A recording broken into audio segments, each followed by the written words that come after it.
বেড়িবাঁধে মাথা গোঁজার ঠাঁইও হারালেন আলম পাটোয়ারি। কাটছে চরম মানবেতর জীবন, সাহায্যের আকুতি। তজুমুদ্দিন ভোলা প্রতিনিধি। মাথা গোঁজার শেষ আশ্রয়টুকুও কেড়ে নিয়েছে বেড়িবাঁধের উচ্ছেদ অভিযান। ভিটেমাটি হারিয়ে এখন খোলা আকাশের নিচে বাঁধের ঢালে মানবেতর জীবনযাপন করছেন ভোলার তজুমুদ্দিন উপজেলার চাঁদপুর ইউনিয়নের ৫ নং ওয়ার্ডের বাসিন্দা আলম পাটোয়ারি। তীব্র রোদ আর ঝড় বৃষ্টির মাঝে পরিবার নিয়ে চরম অসহায়ত্বের মধ্যে দিন কাটছে তার। বেঁচে থাকার লড়াইয়ে এখন তিনি বিত্তবান ও প্রশাসনের আর্থিক সহযোগিতার দিকে চেয়ে আছেন। স্থানীয় সূত্রে জানা গেছে, চাঁদপুর ইউনিয়নের ৫ নং ওয়ার্ডের বেড়িবাঁধ এলাকায় দীর্ঘদিন ধরে একটি ছোট ঘর তুলে পরিবার নিয়ে বসবাস করছিলেন আলম পাটোয়ারি। কিন্তু সম্প্রতি বেড়িবাঁধ সংস্কার ও সরকারি উন্নয়ন কাজের অংশ হিসেবে বাঁধের ওপর থাকা অবৈধ স্থাপনা উচ্ছেদ করা হয়।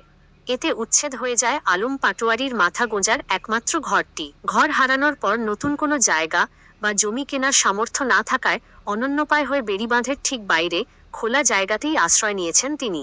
রোদ বৃষ্টি থেকে বাঁচার মতো ন্যূনতম কোনো ব্যবস্থাও নেই সেখানে। ঠিকমতো দুমুঠো অন্নসংস্থান করাই যেখানে দুঃসাধ্য, সেখানে নতুন করে ঘর তোলার আর্থিক সামর্থ্য তার সম্পূর্ণ কল্পনাতীত।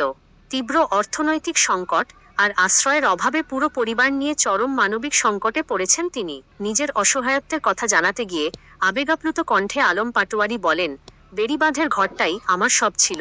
ওটা ভেঙে যাওয়ার পর আমি পুরোপুরি নিঃস্ব হয়ে গেছি। এখন পরিবার নিয়ে কোথায় দাঁড়াব, কি খাব, কোনো পথ পাচ্ছি না। একটু মাথা গোঁজার ঠাঁই করার মতো টাকা আমার কাছে নেই। তিনি তার এই চরম বিপদের দিনে স্থানীয় প্রশাসন, জনপ্রতিনিধি এবং সমাজের বিত্তবান ও প্রবাসীদের কাছে আর্থিক সহযোগিতার জোর আকুতি জানিয়েছেন। আপনার সামান্যতম সহযোগিতাই পারে আলম পাটোয়ারির পরিবারকে আবার একটি নিরাপদ আশ্রয় ও স্বাভাবিক জীবনে ফিরিয়ে দিতে। বেড়ি প্রথম বাসে আসছিলাম, সরকার ভাঙ্গি চুরি সব উঠে দিছে।